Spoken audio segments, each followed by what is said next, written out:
Gagawa tayo ng nanalo. Ayan, ito yung aking mga ingredients. 4 na hinog na saging, 1 and 1/2 cup na flour all-purpose, 2 itlog,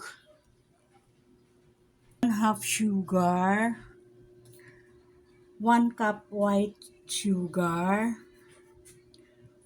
1 teaspoon na baking soda, 1 teaspoon na baking powder, 1 teaspoon vanilla, 1/2 cup na evap milk, 1/2 cup na buttermilk. Ayan, nakahanda na yung llanera. Ayan guys, namas ko na yung 4 na saging hinog. Ayan siya.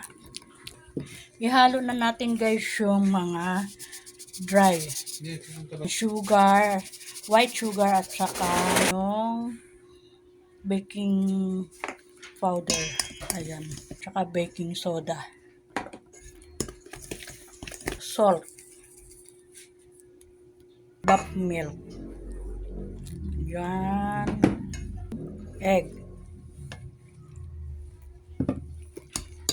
butter niya.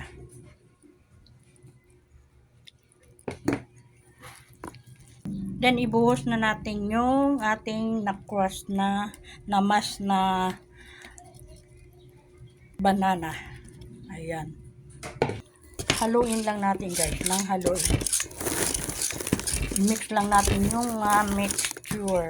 Yan. Mix lang ng mix hanggang maghalo.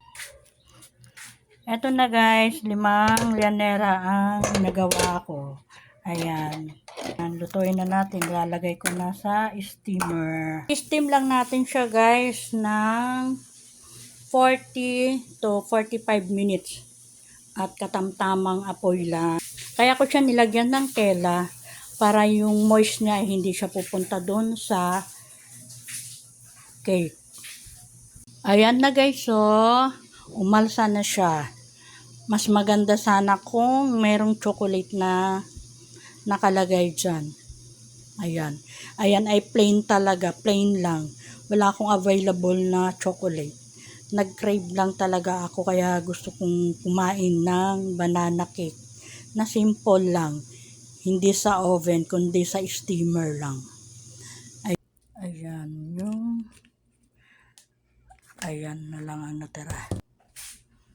Sarap yan kung chocolate sana. Mas lalong masarap. Okay. Thanks for watching.